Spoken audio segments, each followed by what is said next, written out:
근데 미국 시장 지금 시가총액 기준으로 봤을 때 꽤 이 신용 트레이딩이 꽤 높네. 그러니까 미국 시장 주가 변동성도 보면 올라갈 때야 뭐 아주 이렇게 가수요가 있어가지고 신용으로 막 사다 보니까 계속 이제 미국 너무 단단해 하면서 생각을 했지만,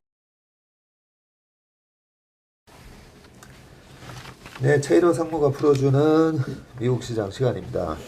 어, 지난주 주간 동향으로 보면 S&P 500 기준으로 마이너스 0.2%, 체감적으로는 꽤 많이 빠진 느낌인데 주초에 좀 올랐다가 아마 빠져서 0.2% 하락으로 마감한 것 같고요.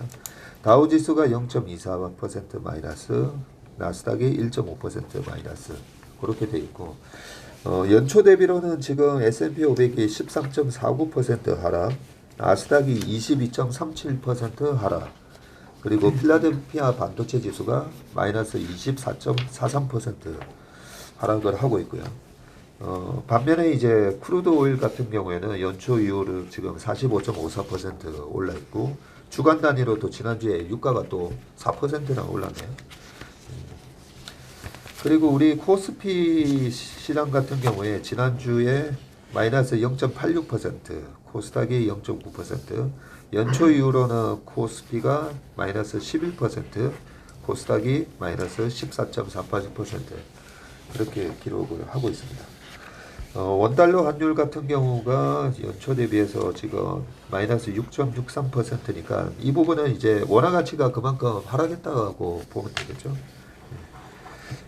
주식 시장이 상당히 지금 안 좋은 분위기인데요. 최일호 상무께서 지난주 주간 미국 시장, 한국 시장에 대한 분석 부탁드리겠습니다. 예, 일단 미국 시장 보면은 5주 연속 하락하고 있는데요. 밸류에이션하고 가격 매력은 지금 생기고 있는 상황인데, 다들 아시다시피 뭐 지정학적 요인이나 금리나 유가나 이런 부분들이 아직까지는 좀 발목을 잡고 있는 상황이고요. 이게 뭐 영원히 지속되지는 않을 테니까 언젠가는 좀 이 요인들이 좀 완화되면서 반등의 트리거가 나타날 거라고 생각을 하는데, 아직까지는 좀 시간이 필요한 모양새이고요. 그러면서 유가가 계속 강세를 유지하면서 S&P 500 섹터 내에서도 다른 섹터 대비해서 에너지 섹터 정도만 지금 반등이 강세가 계속 이어지고 있는 양상입니다.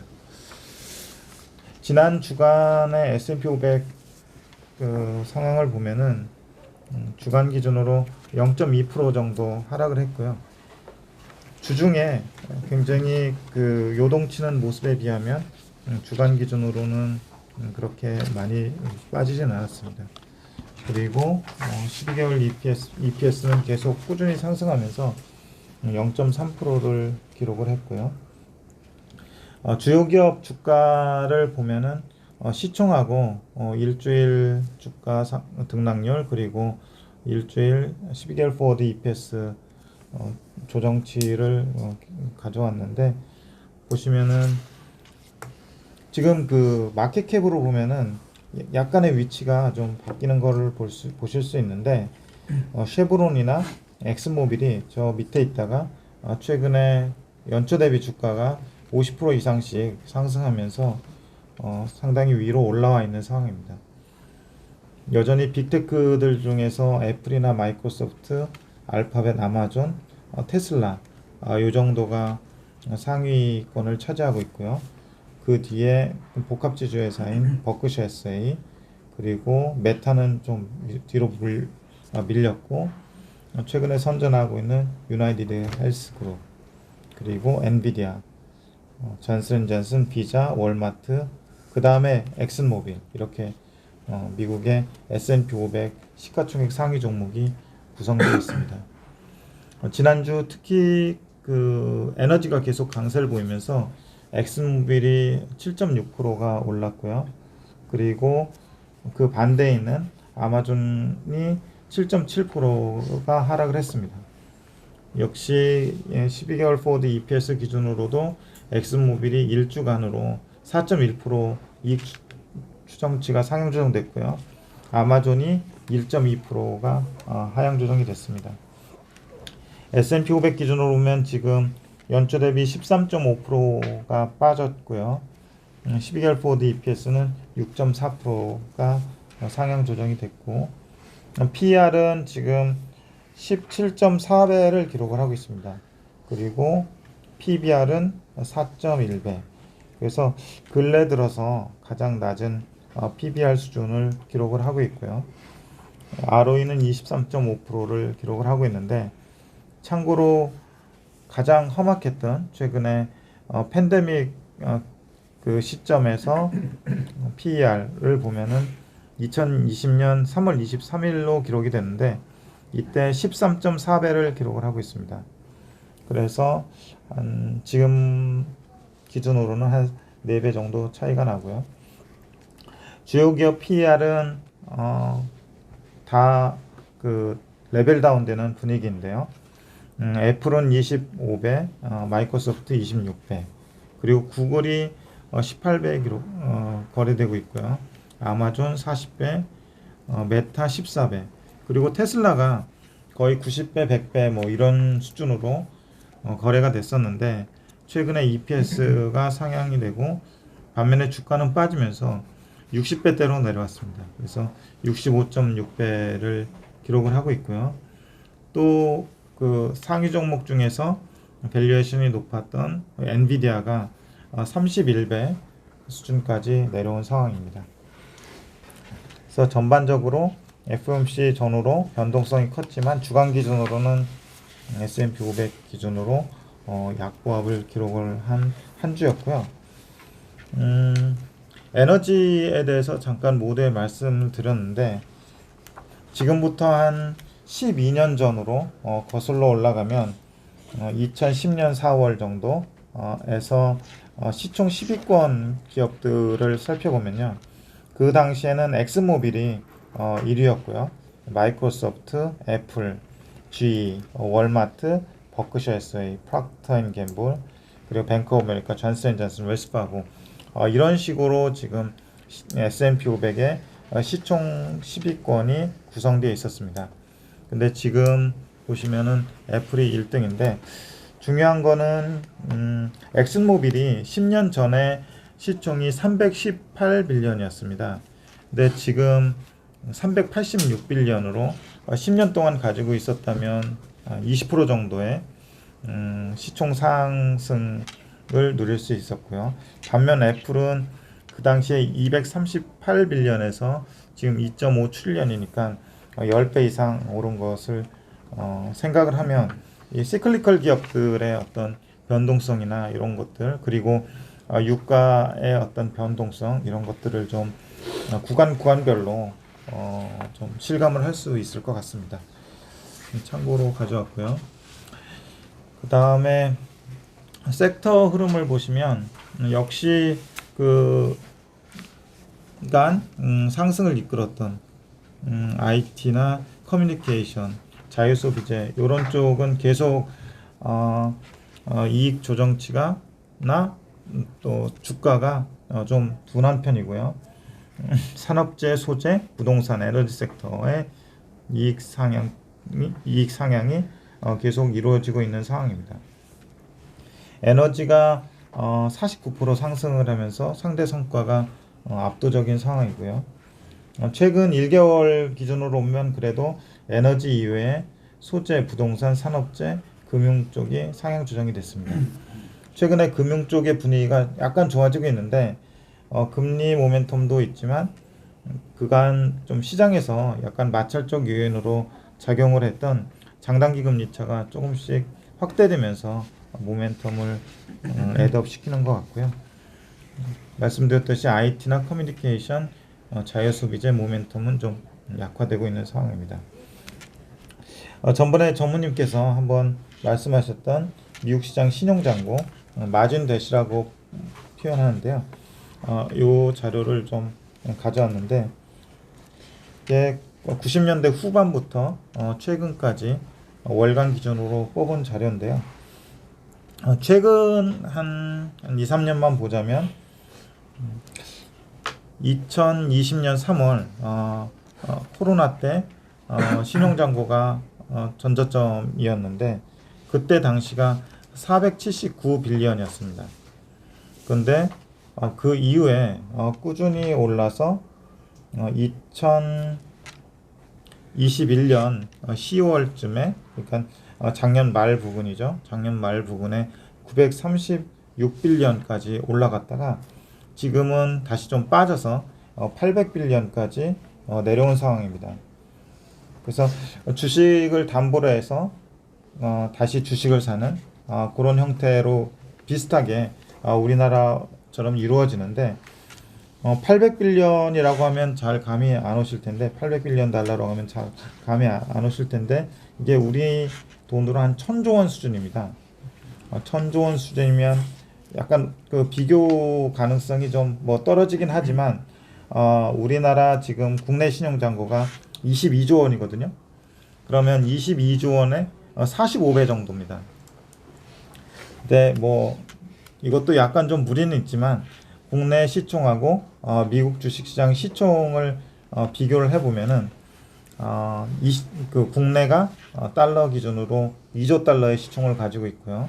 미국 주식시장이 한 45조 정도의 시총을 가지고 있어서 약 이 시총 기준으로 보면은 22배, 23배 뭐 요 수준에서 차이가 나는데 신용 잔고 기준으로 보면은 45배 정도 차이가 나서 월등히 미국 시장에 돈이 많이 쏠려 있다라는 거를 어느 정도 이 데이터로 느낄 수가 있고요. 아직은 4월 통계가 지금 나오지 않은 상황이지만 4월에 그 약간 그 간간히 급락장을 경험했던 때 기계적인 신용 잔고에서 매물이 나왔을 것으로 보여지기 때문에 이 숫자보다는 조금 더 내려오지 않았을까라고 생각을 합니다. 요 479가 언제 있었던? 479가 그 2020년 3월입니다. 예. 코로나 딱 터져서 예, 그렇습니다. 바닥 찍었을 때가 예. 신용잔고가 479였고 예. 최고치가 936, 예. 한 1100조까지 갔었고 예. 지금 1000조다 그죠? 예. 저도 천조입니다. 우리가 이 조사해 보니까 이제 알겠는 게 국내 신용잔고 22조 하지만 지금 시총이 2100조 뭐 이러니까 그죠? 이 신용잔고는 코스닥 아마 포함 예, 코스닥 포함입니다. 일 거니까 예. 우리나라 코스닥 포함하면 한 2,400조에서 1%가 약간 안 되는 규모고 그죠? 예. 근데 미국 시장 지금 시가총액 기준으로 봤을 때 꽤 이 신용 트레이딩이 꽤 높네. 그러니까 미국 시장 주가 변동성도 보면 올라갈 때야 뭐 아주 이렇게 가수요가 있어가지고 신용으로 막 사다 보니까 계속 이제 미국 너무 단단해 하면서 생각을 했지만 실제로 약세장으로 돌아서니까 최근에 미국 주요 기업들 주가가 이제 막 크게 빠지는 이유가 이 신용 잔고 규모가 꽤 크네요 보니까. 성우님 이게 그 헤지펀드들이 레버리지를 쓰면 여기 잡힙니까? 여기 이거는 그 순수하게 그 이 코멘트를 읽어보니까 개인 신용잔고로 나오는 그 수치더라고요. 예, 그래서 우리 왜 주식 담보 잡히고 그 담보를 이용해서 주식 살 수 있는 그 신용잔고라고 보시면 될 것 같습니다. 그래서 그 집계하는 기준은 우리나라에서 그 집계하는 신용잔고와 동일한 기준인 것 같아요. 그렇게 따지면 헤지펀드들 롱숏은 또 안 잡힐 거니까 네. 그죠? 롱숏까지 감안을 하면 국내도 신용잔고가 이제 이것보다는 레버리지 투자 규모가 좀 더 높다라고 봐야 되고 미국도 마찬가지겠다 그죠? 네, 그래서 시가총액 대비 한국보다 미국이 훨씬 더 잔고가 높아서 한국보다 미국이 레버리지를 훨씬 더 많이 쓰는 헤지펀드들이 있어서 그 수치가 잡혀서 이렇게 차이가 있나 싶었는데 아닌가 봅니다. 더군다나 그 코로나 이후에 뭐 개인 투자자들 또 밈 스탁들 그런 거 굉장히 인기가 많았잖아요. 그런 것들로 인해서 실제로 개인 투자자들 유입이 되게 많았다고 이 코멘트에 적혀 있었거든요. 하긴. 그래서 야. 그러면 지난번 코로나 전에 이제 고점이 653이었다가 479까지 빠졌었으니까 이때 기준으로 빠지면 한 180, 170, 174네. 174, 653에서 174면 고점 대비 신용잔고가 20%, 20한 3, 4% 빠졌을 때가 바닥이었었네요. 그러면 936에서 20%만 빼도 98.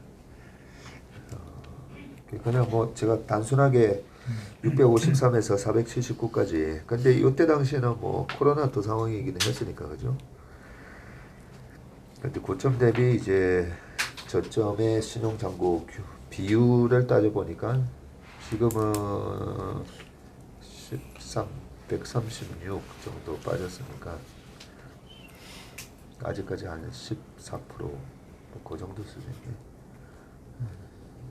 이 추이가 바닥을 딱 찍고 이제 다시 돌아서는지 그 부분은 좀 확인해 봐야 됩니다. 그죠?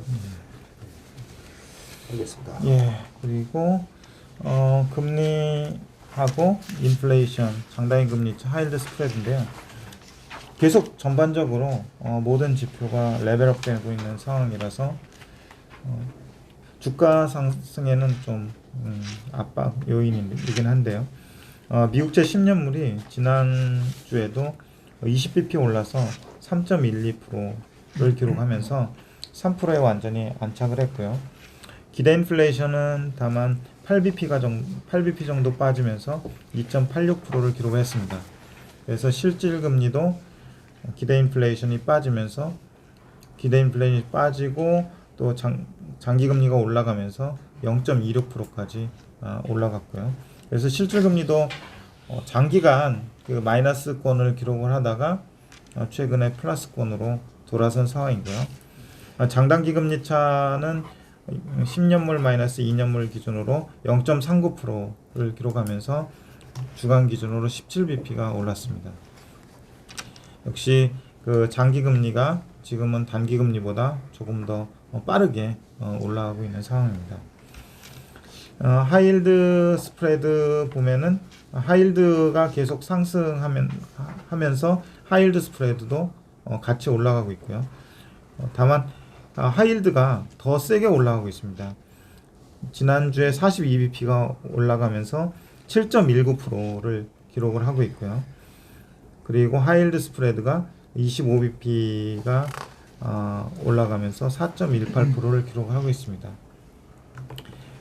그래서 모든 금리가 지금 단기 금리도 그렇고 단기 금리 이제 상승폭은 조금 둔화됐고요.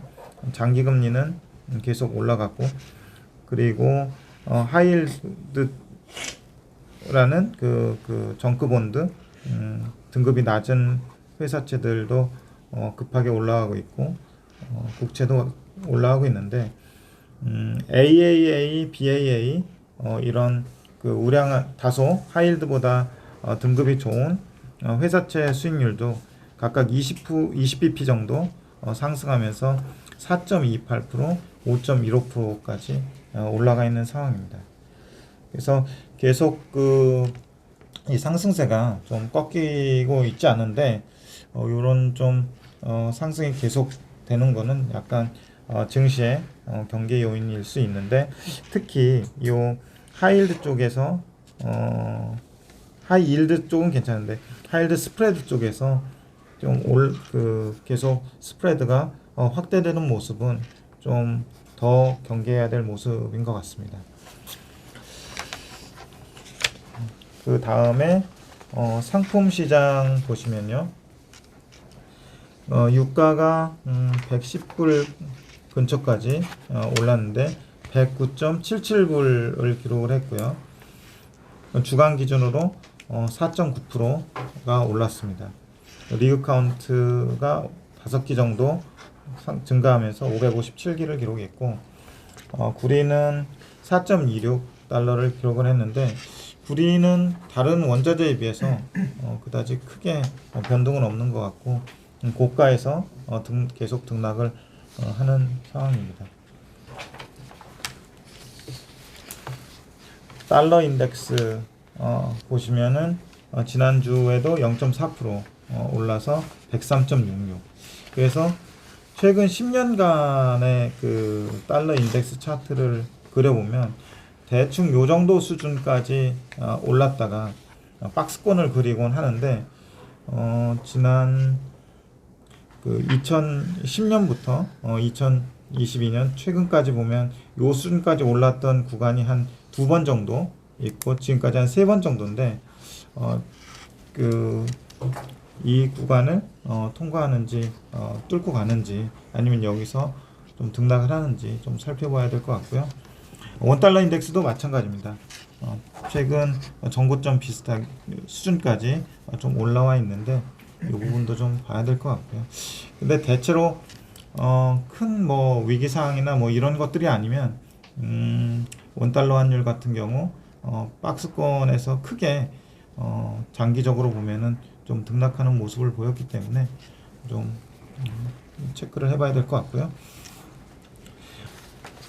미국 신용장고가 479에서 936으로 딱 2배가 올랐었는데, 우리나라는 특이하게도 6.6조에서 25조까지 신용장고가 꽤 많이 올랐다, 그죠? 예. 그게 우리나라 약간 이제 주식 투자 열풍? 미국은 뭐 특별하게 주식 투자 열풍이 조금 있긴 했어도 원래부터 이제 주식 투자에 좀 친숙한 분위기였었는데, 우리가 아무래도 조금 동학개미 열풍 이런 거 하면서 좀 많이 이렇게 개인 투자자들이 좀 참여해서 그런 것 같기도 하고, 그죠? 예.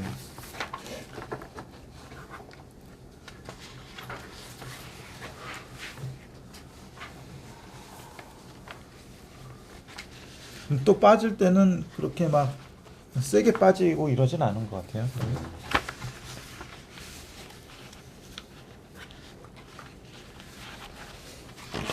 확실히 리그 카운트 이걸 갖다가 우리가 계속 체크를 하니까, 지난번 3프로TV 아침에 나왔을 때 김동원 소장이 그러면 유가 빠지는 거에 배팅하는 건 어떠냐, 아마 댓글을 보고 질문을 했었던 것 같아요. 그 댓글을 보고 딱 질문한 것 같았었는데, 그때 우리가 이 리그 카운트 제가 얘기하면서 지금 겨우 540개다. 유가가 급락하기 전에 850개 정도 가동이 됐었었는데, 그래서 아직까지 이게 큰 장치 산업이기 때문에 유가가 많이 올랐기 때문에 빠르게 공급이 늘어날 수 있는 생산 시설이 가동이 돼야 되는데, 실제로 보면 리그 카운트가 540개밖에 안 되기 때문에 유가가 바로 이렇게 빠지는 모습은 나오지 않을 것 같기 때문에 좀 유가 숏은 좀 조심하는 게 좋겠다고 했었는데, 최성무가 계속 이렇게 매주 체크를 해주니까 상당히 도움이 됐던 것 같습니다. 네, 고맙습니다.